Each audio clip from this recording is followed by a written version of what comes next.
Hai, assalamualaikum. Terima kasih kalian sudah klik video ini dan selamat datang di channel Rika Ro.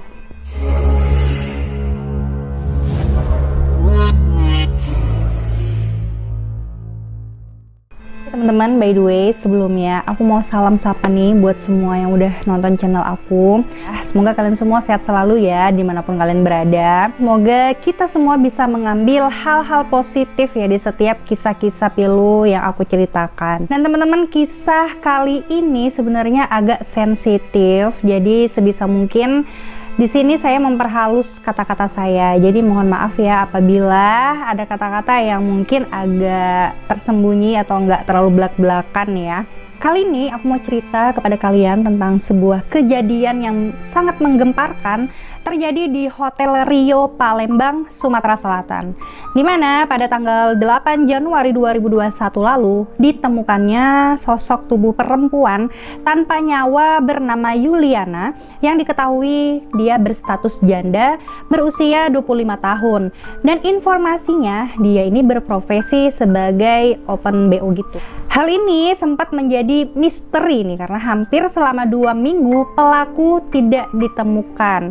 Pelaku ini melakukan aksinya dengan sangat cepat sehingga minimnya rekaman CCTV dan juga si pelaku ini sudah mencoba untuk menghilangkan jejak dan barang bukti dengan mengambil ponsel korban. Tetapi yang anehnya saat itu ada 2 orang sahabat Yuliana berjenis kelamin laki-laki ya, dan dia pun menginap di hotel bersama Yuliana. Lantas, bagaimana sih kisah sebenarnya?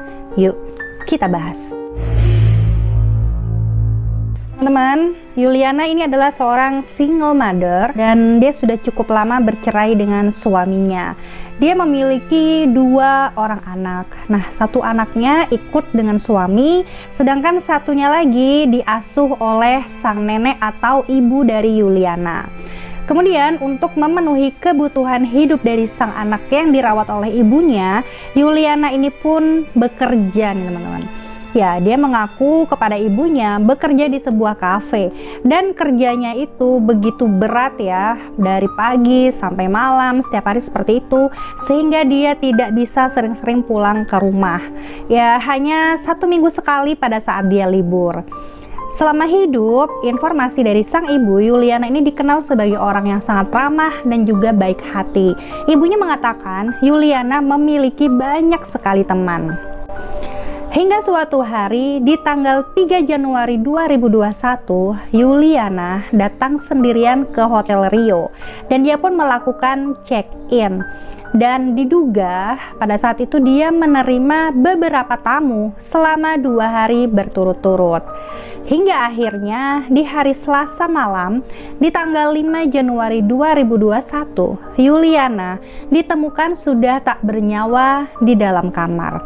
Sementara itu, menurut kesaksian dari petugas Hotel Rio Palembang, sekitar jam 9 malam, Yuliana ini sempat memesan nasi goreng untuk diantar ke kamarnya. Lalu, 1 jam berselang, datanglah 2 orang pria yang diketahui sudah ikut menginap dengan Yuliana dari awal dia check-in. Jadi menurut petugas hotel, Yuliana ini menginapnya tidak sendirian, melainkan bertiga bersama dengan 2 teman prianya. Dan mereka itu sempat berganti-ganti kamar. Nah lanjut ya, setelah 1 jam nasi goreng tadi diantar, 2 pria yang tadi datang ke kamarnya Yuliana tiba-tiba itu kayak lari gugup gitu ya. Mereka menuju ke resepsionis dan mengatakan bahwa Yuliana ini sudah tidak bernyawa dan mereka minta tolong untuk dicek seperti itu. Nah, lalu dengan sigap mendengar hal itu, pihak hotel pun langsung menelpon polisi.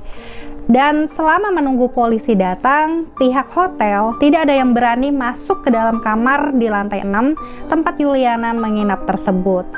Tapi ternyata di saat itu 2 teman prianya ini sempat akan melarikan diri. Tapi untungnya para petugas hotel ini sigap ya, mereka pun menahan supaya teman prianya tadi tidak pergi sampai polisi datang. Ya kalau memang mereka nggak salah, kenapa mesti takut ya kan? Akhirnya kedua temannya itu pun terus dimintai keterangan. Dan dari situlah terkuak bahwa Yuliana ini memang benar membuka open BO. Dan saat mereka pergi, Yuliana sedang bersama seorang tamu yang sebelumnya sudah janjian lewat aplikasi WeChat. Dan inilah kronologinya.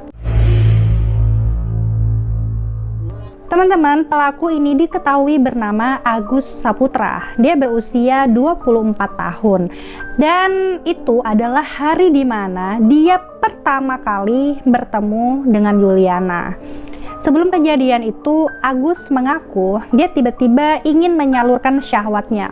Lantaran saat itu sang istri sedang berhalangan. Dia malah iseng nih main WeChat.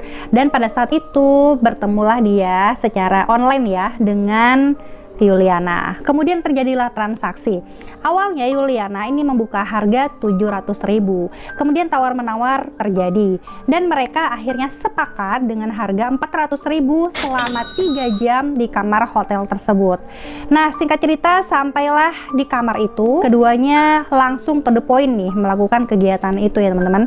Nah, tapi di sini Agus emosi dan merasa dicurangi karena baru 20 menit berjalan Yuliana ini sudah nggak mau lanjut lagi.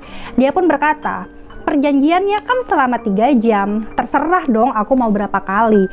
Ini mau nambah kok malah ditolak. Ya saya kesel dong, kan saya sudah bayar. Akhirnya karena dia ini kesal, dia langsung mengambil bantal dan dia bekap mukanya Yuliana itu sampai Yuliana ini nggak bergerak lagi gitu ya teman-teman. Lalu dia ikatlah kedua tangannya Yuliana. Agus ini mengatakan dia langsung pergi setelah itu dengan membawa HP-nya Yuliana yang niatnya dia untuk dijual. Nah, Agus ini juga cerita katanya awalnya dia nggak tahu tuh kalau Yuliana meninggal. Dia taunya Yuliana ini cuma pingsan.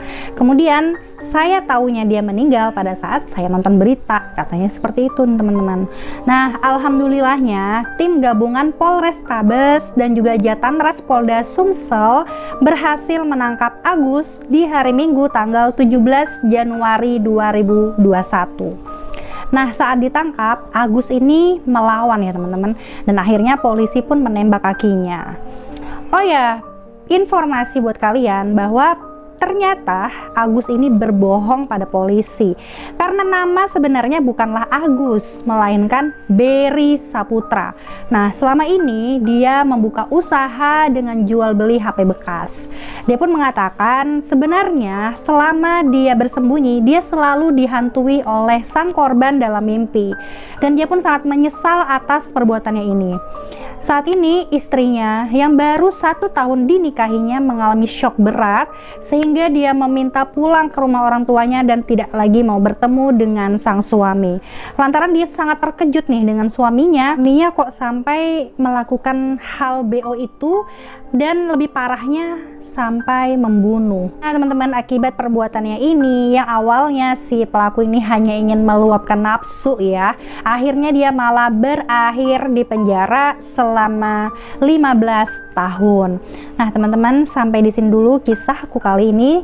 Semoga bermanfaat dan ingat selalu hati-hati dan waspada. Sampai jumpa di videoku selanjutnya.